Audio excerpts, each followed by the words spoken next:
भगवान ने बोला कि मैं इस नाम के अवतार से आऊंगा, तो भगवान ने बोला नहीं तो आप ही बना रहे हो, तो आप गलती कर रहे हो।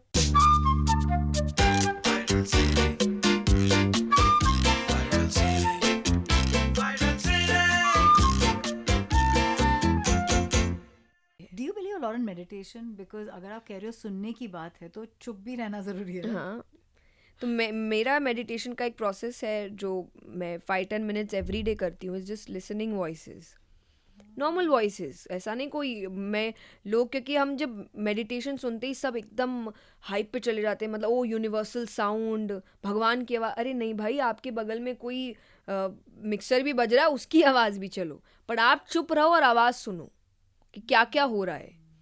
और ये स्वामी विवेकानंद जी का एक्सरसाइज था मेडिटेशन का, और कहा जाता था कि उनका पावर सुनने का इतना ज़्यादा था कि उनको दूर किसी घर में क्या बात हो रही है वो तक सुनाई देता था, कि वो इतना तो आपको ध्यान देना पड़ता है। आप आंख बंद करके सिर्फ वॉइसेस सुनते हैं, लेकिन ये इसीलिए कहा जाता है या तो अर्ली मॉर्निंग या रात को किया जाता है जब शांति होती है, वरना आपको 5-6 वॉइसेस तो ऐसे ही सुनाई दे देगा अपने ही घर में कि मेरी मॉम चिल्ला रही है, वो बच्चा आवाज़ कर रहा है, मेरे डैड ये मांग रहे हैं। नहीं, तो या तो इट्स ईदर अर्ली मॉर्निंग या रात को जब सब सो रहे हैं, तब आप आवाज़ सुनने की कोशिश करिए, आपको कितनी आवाज़ें सुनाई देती है। लोग डरे क्यों हैं रिश्तों से? ठीक है, ब्यूटी के साथ अगली चीज़ें भी आती है ना। हर चीज़ में एडवांटेजेस नहीं होते, लाइफ के कोई भी चीज़ में आपको दोनों चीज़ें मिलेंगी। हर कहते हैं ना, हर सिक्के का दो पहलू होते हैं, तो एडवांटेजेस और डिसएडवांटेजेस होते हैं। तो लोगों को वो डिसएडवांटेजेस से डर लगता है, तो इसलिए वो पीछे हट जाते हैं। बाकी सब देखिए, ऐसे तो आई वुड से बिना कमिटमेंट की चीज़ें भी डिसएडवांटेज लेकर आती है, बट मे बी वो लोग ये देखते हैं कि कौन से डिसएडवांटेज हम सहन कर सकते हैं और कौन से नहीं कर सकते। तो जो उनको लगता है वो सहन कर सकते हैं उस तरफ जाते हैं, बट ऑब्वियसली वही बात है, शॉर्ट सक्सेस और long term success. But is it important शादी बच्चे? बिकॉज बहुत बहुत लोग नहीं भी कर रहे हैं। अगर मुझे ऐसा लगता है आप खुश है और आप एक करेक्ट पाथ पे है, आप अपने लाइफ को मेसअप नहीं कर रहे हैं, then I think it's okay, it's your choice. मैं शादी पे ज़्यादा बात करती नहीं हूँ, क्योंकि मुझे लगता है ये किसी को नहीं करनी चाहिए, ये एक पर्सनल चॉइस होती है। मैं कोई नहीं हूँ बताने वाली कि किसी को शादी करनी चाहिए, किससे करनी चाहिए, क्यों करनी चाहिए, ये मेरा मतलब नहीं है। ये उस इंसान का है और वो जिससे करेगा उससे है, तो इस पर आप मुझसे मत पूछिए। बट ये एक सोसाइटी के सक्सेस पे, स्पेशली इंडिया में, it's the core of, oh, we are a family country and we keep family at the helm of things. There is a certain reason why we consider this so highly, है ना? तो वो क्या है, वो चीज़ क्या है? क्योंकि कहीं ना कहीं हमारे पेरेंट्स या सोसाइटी इन जनरल प्रेशर, शादी कब कर रहे हो, शादी कब करो, शादी हो गई, बच्चे कब करो, बच्चे कब, यही होता है। ये तो कुछ तो लोग कहेंगे, लोगों का काम, वो तो मुझे ही दिन भर है कब करेंगे, बट मुझे ऐसा लगता है कि एडवांटेज बहुत है आपकी, कि आपकी अपनी फैमिली होती है, आप अकेले महसूस नहीं करते हैं, खुशियाँ बांटने के लिए कोई है, दुख बांटने के लिए कोई है, आपकी अपनी फैमिली है, एक्सटेंडेड फैमिली, तो बहुत अच्छा है इसमें। वो जब बच्चा भी आता है तो कहते हैं कि जब आप फुल फैमिली में नहीं रह रहे तो बच्चा अकेला पड़ जाता है, क्योंकि आज हर पेरेंट काम कर रहा है, तो उसको चीज़ें सिखाना, उसको अच्छी लाइफ देना, क्योंकि आप एक टाइम पे 2 लाइफ देना बहुत मुश्किल है ना, क्या फाइनेंशियली भी उसको अच्छी लाइफ दे रहे हैं और स्पिरिचुअली भी अच्छी लाइफ दे रहे हैं, वो दे नहीं पाते, पर वही घर में दादा दादी होते हैं तो उनसे मिल जाती है, वो एक्चुअल फैमिली वाला प्यार उनको मिल जाता है। एडवांटेजेस बहुत सारे हैं, but if you have your own personal reasons कि हाँ ये प्रॉब्लम है वो है, तो वो आपका लास्ट में डिसीजन होता है क्या करना चाहिए और क्या नहीं। जैसा मैंने कहा कि रास्ते बता दिए गए हैं आपको, ये रास्ता ऐसा है, यहाँ ये मंजिल है, ये रास्ता ऐसा है, वो मंजिल है, बाकी आप खुद काम करिए। वो तो भगवान ज़बरदस्ती तो आप कर ही नहीं सकते, वरना महाभारत का युद्ध ही नहीं होता। दुर्योधन को तो थप्पड़ लगा दे भगवान कि क्या कर रहा है पागल जैसी हरकतें, बट वो नहीं करते ना। उन्होंने जब लास्ट कहते कि शांति दूत बन के आए थे बताने कि देखो भाई युद्ध होगा तो ये होगा, नहीं होगा तो ये होगा, उसने बोला मुझे चलेगा, मुझे तो युद्ध करना है, तो बोला फिर करो, फिर तुम्हारी मर्जी। तो आप जबरदस्ती किसी के साथ नहीं कर सकते, बता सकते हो। All the parents please, I hope you are listening. Sorry बोलना, और आपने खुद कहा है कि हर प्रॉब्लम का solution is sorry, it is a very powerful word. अगर आपकी गलती है तो हाँ, नहीं है तो नहीं। सही, बट यू नो जैसे अगर किसी के साथ निभानी है और किसी के साथ, I think for your own peace, they say ना, like forgiving somebody is your भार कम होना more than anything else. But it's important कि आप वो forgive कर रहे हो, सिर्फ सॉरी बोलने के लिए सॉरी नहीं बोल रहे हो। ये एक प्रॉब्लम है कि लोग झगड़ा खत्म करने के लिए सॉरी बोलते हैं, बट फिर याद रखते हैं और फिर बाद में उस चीज़ को यूज़ करते हैं। तो मुझे ऐसा लगता है मत बोलो। अगर तुम फॉरगिव नहीं कर पा रहे और तुम्हारे अंदर वो पेन अभी भी है, देन डोंट से सॉरी। जब तक वो चीज़ ठीक नहीं हो जाती उसको क्लियर करो, या take your time. For example, मैं तो झगड़ा तुरंत नहीं ख़त्म कर सकती क्योंकि मैं गुस्से में झगड़ नहीं सकती। मतलब मैं चुप हो जाऊंगी, क्योंकि मुझे ऐसा लगता है इंसान गुस्से में ऐसी बातें कर देता है जो वो मीन नहीं करता, और या फिर वो मीन करता है और उसको भी एक हथियार मिल चुका है बोलने के लिए, और फिर बाद में वो डिफेंड कर सकता है मैं तो गुस्से में था, मैं मीन नहीं करता। तो मुझे ऐसा लगता है कि मुझे बहुत ही गलत इमोशन लगता है ये अपनी बातें कहने का, तो मैं तो चुप हो जाती हूँ नो मैटर वॉट, कि आप 2-3-4 घंटे तो मुझसे बात ही मत करो। और फिर अगर आप मुझे ज़बरदस्ती पोक करोगे देन फिर आप मुझे ब्लेम नहीं कर सकते मैंने जो बातें कही आपसे उसके लिए। तो इसलिए मुझे लगता है कि मुझे तो टाइम लगता है, इसलिए मैं तुरंत सॉरी बोलना या तुरंत क्लियर करना कर नहीं सकती, क्योंकि आप बैलेंस में नहीं हो। और जब आप बैलेंस में नहीं होते, आप गलत डिसीजंस लेते हो, आप गलत बातें बोलते हो। तो कोई भी चीज़ जब बहुत हाइप हो के रखी है, खुशी हो, दुख हो, एंगर हो, डोंट टेक डिसीजंस। सॉरी वाला डिसीजन भी नहीं, क्योंकि आप अगर बोल रहे हो और फिर बाद में उसी चीज़ को आप एक वेपन बना के यूज़ कर रहे हो, मतलब आप सॉरी फील नहीं कर रहे थे, आपने सिर्फ बात ख़त्म करने के लिए बोली। तो सॉरी बोलो जब आपको पता है आपकी गलती है। तो मैंने जो पार्ट एक्चुअली ये अपलोड भी हुआ था, मैंने कहा था जब आपको पता है आपकी गलती है बट आप सॉरी नहीं बोल रहे, आप उसको डिफेंड कर रहे हो, तब आप गलत कर रहे हो। क्योंकि अंदर से इंसान जानता है मेरी गलती है, बट उसको दिखाना नहीं है तो डिफेंड करता है, तुमने ऐसा बोला इसलिए मैंने ये किया, ये ऐसा हुआ। ये सब मत करो। समझ आ गया गलती है तो सॉरी बोल दो, फिर वो खेल मत खेलो आप।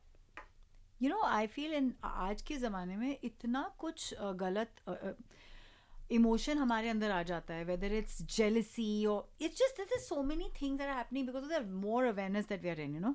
अरे ये तो यहाँ गया हॉलीडे पे, ये इसने ऐसे कपड़े पहने, इसके तो ये फ्रेंड्स हैं। That is too much in the air. I feel, I sense that very highly. क्या आपने कभी, has this come as an address to you from the youngsters और द मिलेनियल्स और जेन अल्फा कि ये इन चीज़ों से कैसे भिड़े, the comparison, the too much in your face? See first तो इसका ये है कि जो हम कहते हैं कंपेयर करना ही नहीं चाहिए। क्यों? क्योंकि जब आप एग्ज़ाम में चीटिंग करते हो तो आप तब करते हो जब दोनों के क्वेश्चन पेपर सेम होते हैं। आप पास हो सकते हो पर अभी नहीं है ना, लाइफ में क्वेश्चन पेपर एक नहीं होता। तो आप किसी को देखकर सोचोगे कि वो ऐसा कर रहा है तो मैं ऐसा कर लेता हूँ, या वो ऐसा हो गया मेरा क्यों नहीं। अरे उसका क्वेश्चन पेपर अलग है, उसका रूम अलग है, उसका लोकेशन अलग है, तो और आपका अलग है, कैसे आप दोनों सेम हो सकते हैं? तो फर्स्ट थिंग तो आप कंपेयर कर ही नहीं सकते कि किसी की लाइफ सेम है ही नहीं। मेरी नहीं है, आपकी नहीं है। मेरी लाइफ में मैंने जो देखा वो आपने नहीं देखा, सेम आपने जो देखा वो मैंने नहीं देखा। तो मैं कैसे बता सकती हूँ कि एग्जैक्टली आपको यही करना है? मैं एक एडवाइस दे सकती हूँ समझ के कि हाँ ये हो सकता है, पर मैं वो चीज़ फील नहीं कर सकती कि आपने क्या किया। तो मैं कैसे कंपेयर करूँ आपकी और अपनी लाइफ? प्लस लोगों का काम करने का तरीका भी तो एक नहीं होता, इंसान अलग अलग होते हैं। हम 2 बहनें हैं, हम दोनों एक ही परिवार में पले बड़े हैं, पर हम दोनों बिल्कुल ऑपोजिट तरीके से काम करते हैं।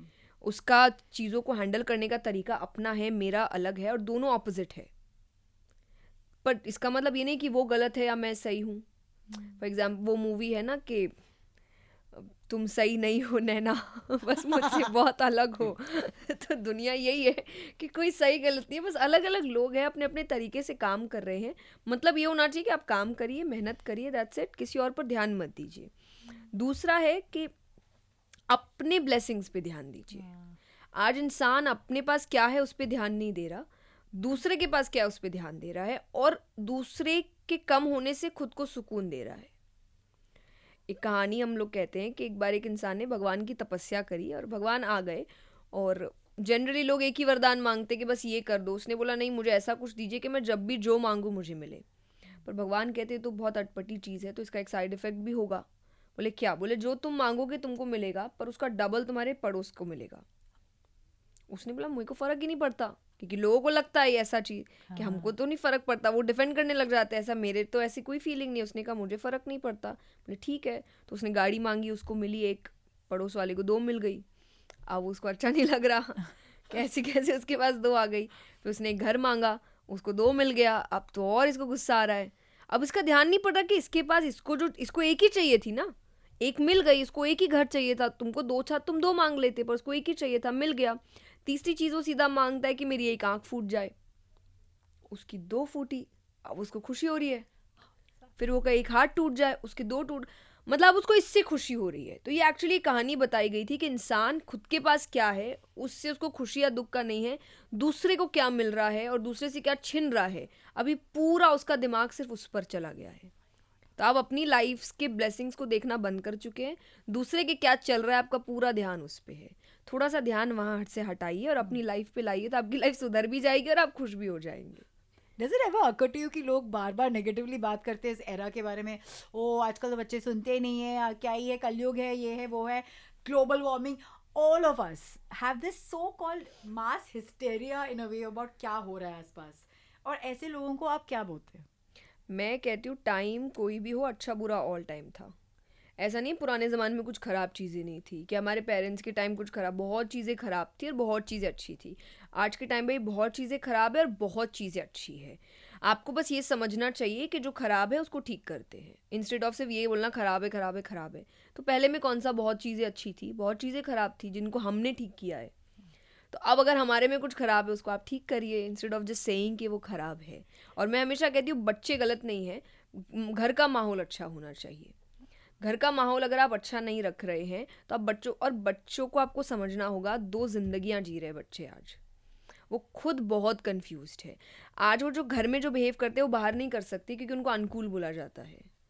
वो बाहर जो करे वो घर पे नहीं कर सकते क्योंकि फिर उनकी पिटाई हो रही है कि तुम क्या क्या सीख के आ रहे हो बाहर से, ये क्या हरकतें हैं।